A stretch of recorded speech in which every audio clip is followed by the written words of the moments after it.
పిల్లలకి స్కూల్ పాఠశాల అయితే పేరెంట్స్కి స్కూల్ పేరెంట్స్శాల.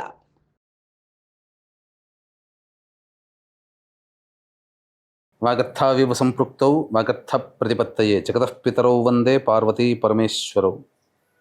ఆదిత్యాయ చ సోమాయ మంగళాయ బుధాయ చ గురుశుక్రశనిభ్యశ్చ రాహవే కేతవే నమః. శృంగేరి జగద్గురు పీఠాధిపతులకి, కంచి పీఠాధిపతులకి నమస్కారములు తెలియజేసుకుంటూ కార్యక్రమాన్ని ప్రారంభిద్దాం.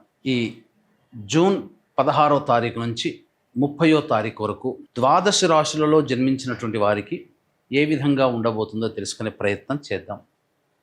ముందుగా వీక్షించేటువంటి ప్రేక్షకులకి ఒక చిన్న మనవి.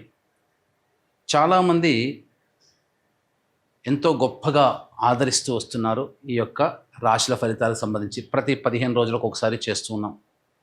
అయితే కొంతమంది ఈ చెప్పినటువంటి ఫలితాలు మాకు వ్యతిరేకంగా జరుగుతున్నాయి అనేటువంటి యొక్క అంశము, ఎందుకు మాకు జరుగుతున్నాయి అనేటువంటిది కూడా బాధను వ్యక్తం చేస్తున్నారు.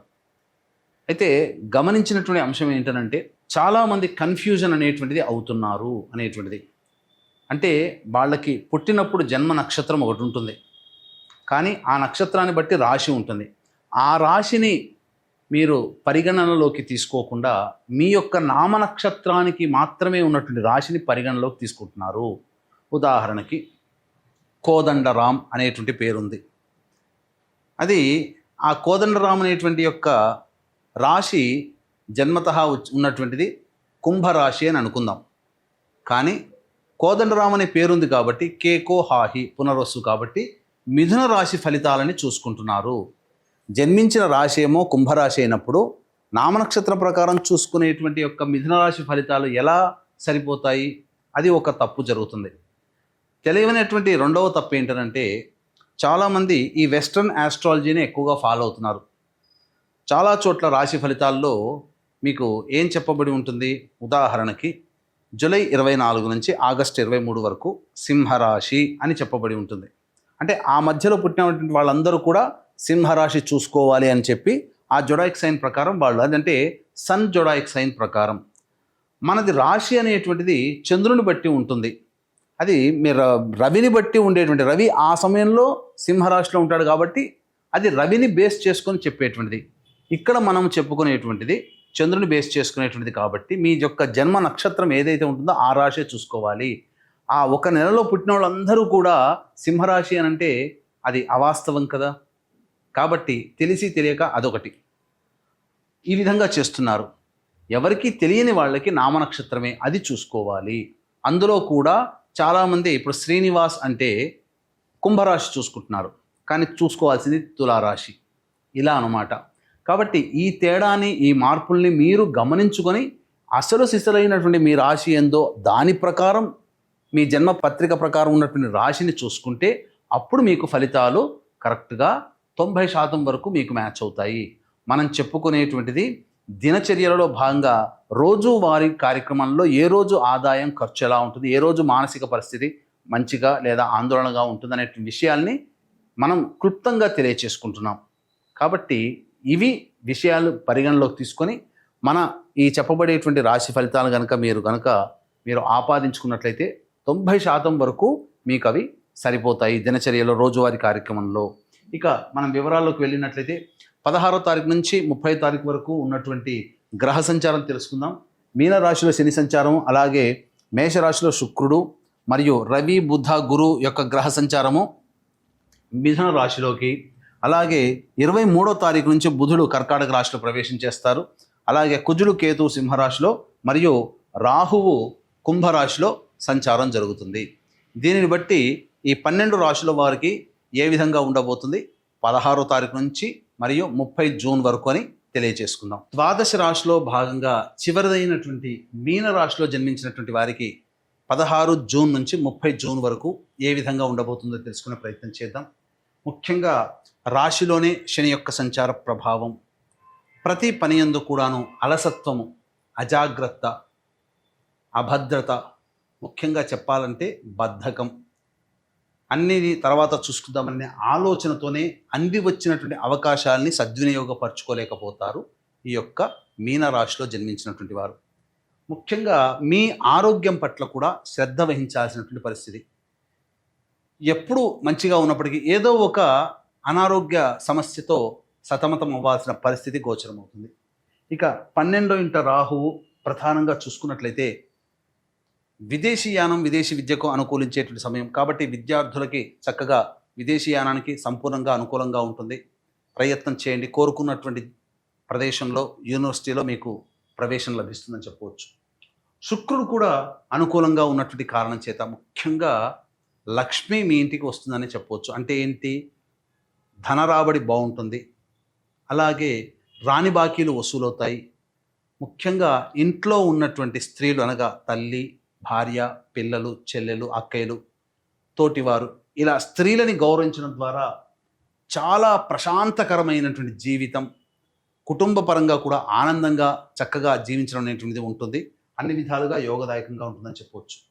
ఇక్కడ అర్ధాష్టమ రవి, అర్ధాష్టమ గురువు ఇది కాస్త అనుకూలంగా ఉండదు. చేస్తున్నటువంటి వృత్తి ఉద్యోగాల్లో మార్పులని మీరైనా కోరుకుంటారు, యాజమాన్యమైనా కోరుకుంటుంది. కాబట్టి ప్రతి దానికి కూడాను మానసికంగా సంసిద్ధత వ్యక్తం చేయండి. కష్టములు ఉంటాయి కానీ దైవానుగ్రహాన్ని పొందే ప్రయత్నం చేయండి. గురువు కూడా అనుకూలంగా లేని కారణం అయితే ఇట్టి గురువు అనుకూలంగా లేకపోవడం మరియు మూఢవి కూడా ఉన్నటువంటి కారణం చేత పూర్తిగా దైవబలం లేకుండా ఉండడం, తద్వారా సమస్యలకి ఎక్కువగా కష్టపడాల్సినటువంటి పరిస్థితి సమస్యల పరిష్కారం కోసం. ఒక బుధుడు మాత్రం మీకు ప్రధానంగా గృహ సంబంధమైనటువంటి సమస్యల్ని తీరుస్తాడు. 22వ తారీఖు వరకు అనుకూలంగా గురుడు ఉంటాడు. కానీ మళ్ళీ 23వ తారీఖు నుంచి ఆ బుధుడు కూడా అనుకూలంగా లేడు. కాబట్టి రాని బాకీలు వసూలు కావడం కష్టము. 23వ తారీఖు నుంచి డబ్బులు ఎవరికీ అప్పుగా ఇవ్వకండి. శిరో సంబంధమైనటువంటి, నర సంబంధమైనటువంటి ఇబ్బందులు ఎదుర్కోక తప్పదు. ఇక కుజకేతుల యొక్క సంచారం సంపూర్ణముగా మీకు అనుకూలంగా ఉండడం. ఈ సమయంలో మీకు జరిగేటువంటి ఒక గొప్పది ఏంటంటే ప్రత్యర్థులపై మీరు విజయం పొందుతారు. ఒక రకంగా మీరు చేసేటువంటి ఏ ప్రయత్నం ఉంటుందో ఆ ప్రయత్నం మీరు శత్రువులుగా భావించాలి. ఆ సమస్యల్ని మాత్రమే శత్రువులుగా భావించాలి. ఆ సమస్యలపైన విజయ దుందుభి మీరు మోగిస్తారు. కోర్టు సమస్యల్లో మీకు అనుకూలంగా తీర్పు వచ్చే అవకాశం ఉంటుంది. ఇతరులతో సంప్రదింపుల ద్వారా సమస్యల్ని పరిపూర్ణం చేసుకోగలుగుతారు. తద్వారా అన్ని విధాలుగా కుజకేతుల యొక్క సంచారం మీకు అనుకూలంగా ఉంటుందని చెప్పవచ్చు. ఇక ఈ రాశిలో జన్మించినటువంటి మహిళలకి గతంలో కంటే కూడా ఎక్కువగా శుభ ఫలితాలు కలుగుతాయి. కుటుంబ సభ్యుల యొక్క సహాయ సహకారాలు సంపూర్ణంగా ఉండడం, అన్ని విధాలుగా మిమ్మల్ని కాలు కింద పెట్టకుండా అన్ని సహాయ సహకారాలు మీకు జరుగుతాయి. ఏమాత్రం శారీరక శ్రమ ఉండకుండా ఉంటుంది. మానసిక ఒత్తిడి కూడా ఉండదు. ఇతరుల యొక్క సహాయ సహకారం ఉండడం ద్వారా మంచి విజయాన్ని పొందుతారని చెప్పవచ్చు. ధన రాబడి బాగుంటుంది. వృత్తి వ్యాపారాల్లో కూడా మీరు ఊహించిన దానికన్నా ఎక్కువగా ఉంటుంది. ఉద్యోగస్తులైతే చాలా చక్కగా ఉంటారు. ముఖ్యంగా ప్రభుత్వముతో పనిచేస్తున్నటువంటి మహిళలైతే, ప్రభుత్వ పరంగా ఆదాయాన్ని పొందుతున్న మహిళలకైతే అన్ని విధాలుగా విజయం పొందుతారు. అన్ని విధాలుగా చాలా బాగుంటుందని చెప్పవచ్చు. ఏ తర్వాత ఈ యొక్క మీనరాశిలో జన్మించినటువంటి వారికి సాధారణం కంటే ఎక్కువగానే శుభ ఫలితాలు. కాకపోతే రవి, గురువులు మరియు బుధగ్రహ సంచారం అనుకూలంగా లేదు. కాబట్టి దైవానుగ్రహాన్ని పొందే ప్రయత్నం చేయండి. ఈ యొక్క మీనరాశిలో జన్మించినటువంటి కాంట్రాక్టర్లు, బిల్డర్లు ఎవరైతే ఉంటారో ప్రభుత్వం నుంచి రావాల్సినటువంటి సొమ్ము వచ్చే అవకాశం ఉంటుంది. గురు మూఢము ఉన్నటువంటి కారణం చేత వివాహ ప్రయత్నాలు చేసుకోవచ్చు, కానీ వివాహ సంబంధాలు, నిశ్చయాలు, లగ్న పత్రికలు రాసుకోవడము, సంతానపరంగా సంతానం పొందడం కోసం చేసేటువంటి గర్భధారణ ప్రయత్నాలు చేసుకోకుండా ఉండడమే మేలనేటువంటి విషయాన్ని గమనించుకోవాలి. ఇక సంతానకారకుడైనటువంటి గురువు బలహీనంగా ఉన్నటువంటి కారణం చేత ప్రధానంగా గర్భవతులు ఎప్పటికప్పుడు వైద్యుల యొక్క సలహాలు, సూచనలు పాటిస్తూ మంచి వైద్యం తీసుకుంటే చాలా సేఫ్ సైడ్లో ఉంటారని చెప్పవచ్చు. ఇక 16 నుంచి 30వ తారీఖు వరకు దినచర్యలో భాగంగా రోజువారీ కార్యక్రమాల్లో ఏ విధంగా ఉండబోతున్నాయని తెలుసుకున్నందుకు వీక్షించేటువంటి ప్రేక్షకులకి గమనిక. ఈ యొక్క జూన్ 21వ తారీఖు రోజున ఏకాదశి మరియు అశ్విని నక్షత్రంతో కూడుకున్నటువంటి మహత్తరమైనటువంటి పుణ్యతిథి. ఇట్టి ఏకాదశి తిథి రోజున మీ జాతకరీత్యా కలుగు విద్య, వివాహ, ఉద్యోగ, దాంపత్య, అనారోగ్య సమస్యల నివారణకి మరియు మేష, మిథున, కర్కాటక, సింహ, కన్య, వృశ్చిక, ధనస్సు, కుంభ, మీన రాశుల్లో జన్మించినటువంటి వారికి శనిదోష పరిహారార్థమై సర్వదోష నివారణ పూజలు, హోమాలు అనేటువంటి జరిపించడం, మరీ ముఖ్యంగా నవగ్రహాలకి సంబంధించి సంపూర్ణ నవగ్రహ శాంతి మీ గోతనామాలతో జరిపించి శక్తిపాతము చేయబడినటువంటి శంకరుంగలి మాలని మీకు అందివ్వడం జరుగుతుంది.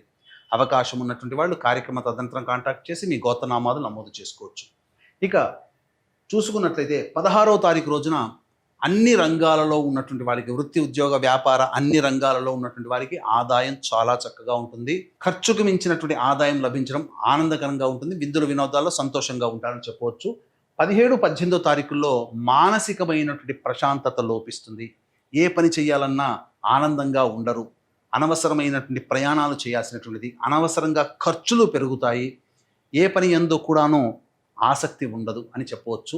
ఒక వృధా కాలయాపన, ఒక జిగ్జాగ్ లాగా ఉంటుంది. అన్ని పనులలో కొన్ని ఆటంకాలు అనేటువంటివి ఉంటాయి కాబట్టి జాగ్రత్తలు పాటించండి. 19, 20వ తారీఖులో చూసుకున్నట్లయితే పెండింగ్లో ఉన్నటువంటి పనులను పూర్తి చేసుకుంటారు, సంతోషంగా ఉంటారు, ధనరాబడి బాగుంటుంది. విందులు వినోదాల్లో పాత మిత్రులతో కలిసి పంచుకుంటారని చెప్పవచ్చు. 21, 22వ తారీఖుల్లో మీ యొక్క కుటుంబ సభ్యులతో వాగ్వివాదాలు జరిగే అవకాశం ఉంటుంది. ధన నష్టము కూడా సూచిస్తుంది కాబట్టి జాగ్రత్తలు పాటించండి. సంతోషంగా ఉండడానికి ప్రయత్నం చేయండి. మనస్సు ప్రశాంతంగా ఉండదని గమనించాలి. 23, 24వ తారీఖులో కనుక చూసుకున్నట్లయితే ప్రధానంగా ఇతరుల యొక్క సహాయ సహకారాలతో మీ పనులన్నీ కూడాను పూర్తి చేసుకుంటారు. ధనరాబడి బాగుంటుంది. మీరు చేస్తున్నటువంటి పనులలో ఇతరులు మీకు పని పూర్తి చేసి పెట్టడం, తద్వారా చాలా సేఫ్ జోన్లో ఉంటారని చెప్పవచ్చు. ఆదాయానికి మించినటువంటి ఖర్చులు ఉన్నప్పటికీ కూడా అధిగమించగలుగుతారు. లోన్స్ కూడా శాంక్షన్ అవుతాయని చెప్పవచ్చు. 25, 26, 27, 28, 29 ఈ యొక్క రోజుల్లో 25, 26వ తారీఖుల్లో తల్లిగారి ఆరోగ్యం పట్ల శ్రద్ధ వహించాలి. ప్రభుత్వ పరముగా దండనలు వచ్చే అవకాశం ఉంది కాబట్టి వాహనాన్ని నడిపేటప్పుడు జాగ్రత్తలు పాటించాలి. అలాగే గృహ మరమ్మతులకి, వాహన మరమ్మతులకి ఖర్చులు అధికంగా ఉంటాయి, జాగ్రత్తగా ఉండండి. ఖర్చులు కూడా ఉంటాయని చెప్పవచ్చు. 27, 28, 29 తేదీల్లో ప్రశాంతత లోపిస్తుంది, వృధా కాలయాపన ఉంటుంది. మీ ఆరోగ్యం పట్ల శ్రద్ధ వహించాల్సినటువంటి పరిస్థితి. ఇక 30వ తారీఖు రోజున అన్ని విధాలుగా అన్ని రంగాలలో ఉన్నటువంటి వారికి విజయం సంప్రాప్తమవుతుంది. ఏదైతే మీరు కోరుకుంటారో 30వ తారీఖు రోజున దానికి సంబంధించినటువంటి శుభవార్తలు వింటారు.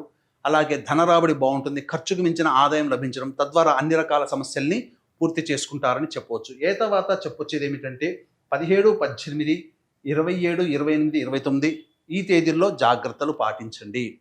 ఇక ఇప్పుడు ఈ యొక్క మీనరాశి వారికి రోజువారీ కార్యక్రమాల్లో వచ్చేటువంటి సమస్యల పరిష్కారం కోసం ప్రతిరోజు కూడా నవగ్రహాల చుట్టూ శివాయ నమః అంటూ 27 ప్రదక్షిణలు చేసి ఈశ్వరుని దర్శించడం, అలాగే కాలభైరవాష్టకం, దత్త అష్టకం రోజుకి 3 సార్లు పఠించడం చేస్తున్నట్లయితే చాలా మటుకు సమస్యలు తగ్గుముఖం పడతాయి. ఇప్పుడు చెప్పినటువంటి సమస్యల కంటే కూడా ఇంకా మీరు ఎక్కువగా సమస్యలు ఎదుర్కొంటున్నట్లయితే దగ్గరలోని మంచి ఉపాసనాపరులైనటువంటి జ్యోతిష్యులని సంప్రదించి వారి సలహాలు సూచనలు కనుక పాటించినట్లయితే మరింత మెరుగైనటువంటి జీవితాన్ని పొందుతారని తెలియజేస్తూ సర్వం శ్రీ ఉమామహేశ్వర పరబ్రహ్మార్పణమస్తు.